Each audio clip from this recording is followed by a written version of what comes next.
Welcome to செட்டிநாட்டு மனம். இன்னைக்கு நான் உங்களுக்கு ஒரு சூப்பரான வித்தியாசமான ஒரு ரெசிபி தான் பண்ணி காட்ட போகிறேன். டெய்லி இட்லி தோசை இப்படி சாப்பிட்டு ஒரே போராக இருக்கா?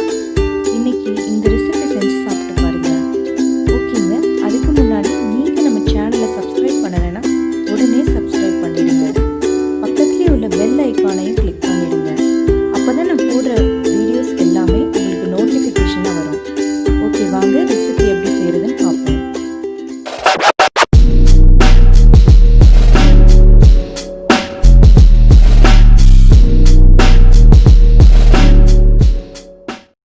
ஃப்ரெண்ட்ஸ், இன்றைக்கி கொத்து சப்பாத்தி அப்படிங்கிற ஒரு ரெசிபி தான் உங்களுக்கு பண்ணி காட்ட போகிறேன். அதுக்கு நான் 3 சப்பாத்தி எடுத்திருக்கேன். உங்களுக்கு தேவையான அளவு எடுத்துக்கோங்க.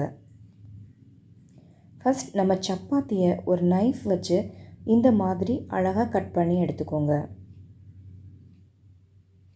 அப்படியே நேராக நூடுல்ஸ் இருக்கும் இல்லையா, அதை விட கொஞ்சம் பெரிய சைஸில் அப்படியே கட் பண்ணி எடுத்துக்கோங்க. உங்களுக்கு மொத்தமாக வச்சு கட் பண்ண முடியல அப்படின்னா தனித்தனியாக கட் பண்ணி எடுத்துக்கோங்க. இந்த மாதிரி கட் பண்ண சப்பாத்தி எல்லாத்தையும் ஒன்றா கலந்து விட்டுருங்க. தனித்தனி உதிரியாக எடுத்து வச்சுக்கோங்க. சப்பாத்தியை தனியாக எடுத்து வச்சதுக்கப்புறம் ஒரு ஃப்ரை பேனை ஸ்டவ்வில் வச்சுட்டு அது காஞ்சதுக்கப்புறமா கொஞ்சமாக ஆயில் சேர்த்துக்கோங்க. இப்போ ஆயில் நல்லா சூடானதுக்கு அப்புறமா கொஞ்சமாக அதில் சால்ட் சேர்த்துக்கோங்க. ஒரு முட்டை எடுத்துக்கோங்க. நான் 3 சப்பாத்திக்கு ஒரு முட்டை எடுத்திருக்கேன். நீங்கள் எத்தனை சப்பாத்தி எடுக்கிறீங்களோ அதுக்கு தகுந்தா போல் முட்டை எடுத்துக்கோங்க. முட்டை மட்டும் இல்லைங்க, எல்லா பொருட்களுமே. இப்போ முட்டையை நல்லா ஃப்ரை பண்ணி எடுத்துக்கோங்க. நல்லா ஃப்ரை பண்ணதுக்கு அப்புறமா இந்த மாதிரி ஃப்ரையாக இருக்குது பாருங்கள். நல்லா ஃப்ரை பண்ணதுக்கு அப்புறமா அதில் 1/4 டீஸ்பூன் மிளகுத்தூள் சேர்த்துக்கோங்க.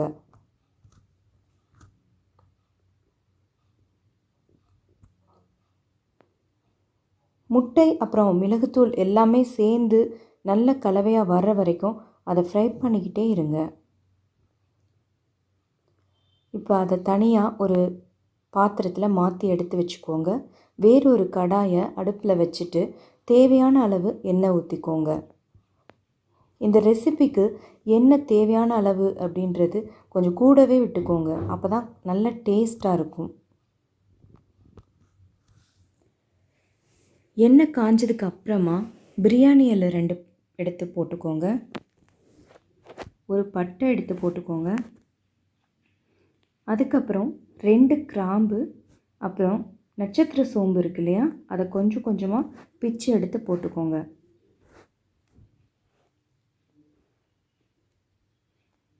இது எல்லாமே எண்ணெயில் நல்லா பொரிஞ்சதுக்கு அப்புறமா 2 பெரிய வெங்காயம், அதாவது 3 சப்பாத்திக்கு நான் 2 பெரிய வெங்காயம் எடுத்திருக்கேன். அதை கட் பண்ணி அதில் சேர்த்துக்கோங்க. வெங்காயம் நல்லா பொன்னிறமாக வதங்கட்டும்.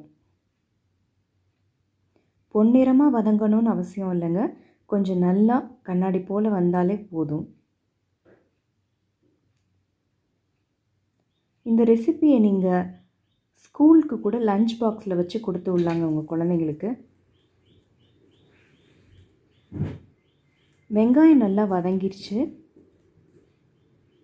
வெங்காயம் நல்லா வதங்கினதுக்கு அப்புறமா ஒரு மீடியம் சைஸ் தக்காளியை நான் பொடி பொடியாக கட் பண்ணி வச்சுருக்கேன்.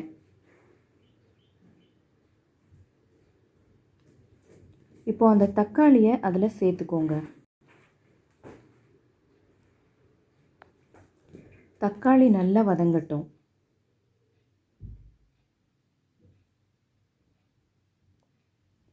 தக்காளி சீக்கிரமாக வதங்கணும் அப்படின்னா கொஞ்சமாக அதில் உப்பு சேர்த்துக்கோங்க. ஆனால் நான் ரெசிபிக்கு தேவையான அளவு உப்பை இப்போவே சேர்த்துக்கிறேன்.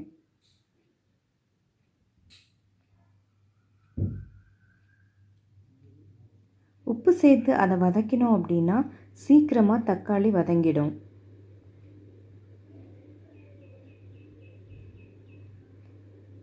இப்போ தக்காளி நல்லா வதங்கட்டும். அதுக்கப்புறமா நான் ஒரு பச்சை மிளகாயை பொடி பொடியாக கட் பண்ணி அதில் போட்டிருக்கேன். நீங்கள் காரத்துக்கு தகுந்தாப்புல சேர்த்துக்கோங்க. எங்கள் வீட்டில் காரம் அவ்வளவா சாப்பிட மாட்டாங்க.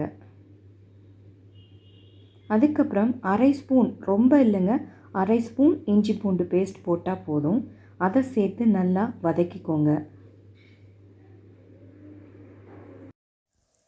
இஞ்சி பூண்டு பேஸ்ட்டோட பச்சை வாசனை போகிற வரைக்கும் அதை நல்லா வதக்கி விடுங்க. அது நல்லா வதங்கினதுக்கு அப்புறமா அரை ஸ்பூன் மிளகாய்த்தூள்,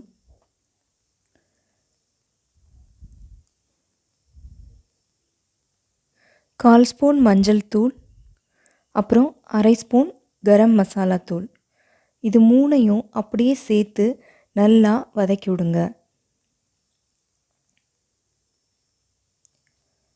இந்த மசாலா அப்படியே வெங்காயம் தக்காளி எல்லாம் சேர்ந்து நல்லா வதக்கி விடுங்க.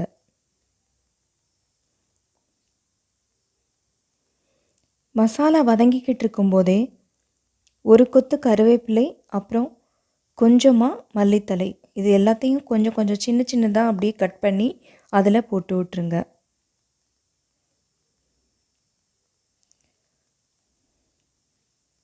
இது ஒரு 2 மினிட்ஸ் அப்படியே வதங்கட்டும். அதுக்கப்புறமா நம்ம பொரிச்சு வச்சுருக்கோம் இல்லையா முட்டை, அதை அதில் சேர்த்துக்கோங்க. இந்த வெங்காயம் தக்காளி அப்புறம் மசாலாவோடு சேர்ந்து இந்த முட்டையும் ஆட் ஆகி நல்லா வதங்கட்டும். இப்போ ஃபைனலாக நம்ம அப்படியே கட் பண்ணி வச்சுருக்கோம் இல்லையா சப்பாத்தி, அதை சேர்த்து ஃபுல்லாக அப்படியே கிளறி விட்டுக்கிட்டே இருங்க. இந்த சப்பாத்தியில் அப்படியே நம்ம சேர்த்த மசாலா எல்லாமே அப்படியே நல்லா ஃப்ளேவராக வர்ற மாதிரி கிளறி விட்டுக்கிட்டே இருங்க.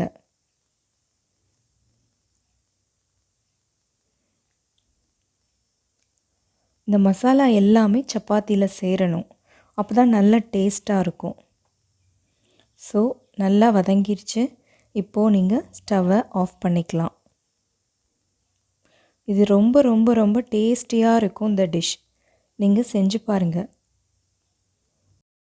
இந்த கொத்து சப்பாத்தி டிஷ் கூட நீங்கள் ஆனியன் ரைத்தா, அதாவது வெங்காய பச்சடி கூட சைட் டிஷ்ஷாக வச்சு சாப்பிட்டிங்கன்னா அவ்வளோ சூப்பராக இருக்கும். நீங்கள் ட்ரை பண்ணி பாருங்கள். ஓகே ஃப்ரெண்ட்ஸ், நம்மளுடைய கொத்து சப்பாத்தி ரெசிபி சூப்பராக வந்திருக்கு பாருங்கள். இதை உங்கள் வீட்லேயும் நீங்கள் கண்டிப்பாக ட்ரை பண்ணி பாருங்கள். உங்களுக்கு கண்டிப்பாக பிடிக்கும். ஓகே, இந்த வீடியோ உங்களுக்கு பிடிச்சிருந்துச்சின்னா லைக் பண்ணுங்கள். கண்டிப்பாக உங்கள் ஃப்ரெண்ட்ஸுக்கு ஷேர் பண்ணி விடுங்க. அப்புறம் மறக்காமல் நம்ம சேனலை நீங்கள் இன்னும் சப்ஸ்கிரைப் பண்ணாமல் இருந்தீங்கன்னா சப்ஸ்கிரைப் பண்ணிவிடுங்க. ஓகே, நான் இன்னொரு சூப்பரான சமையல் வீடியோவில் உங்களை அடுத்து மீட் பண்ணுறேன்.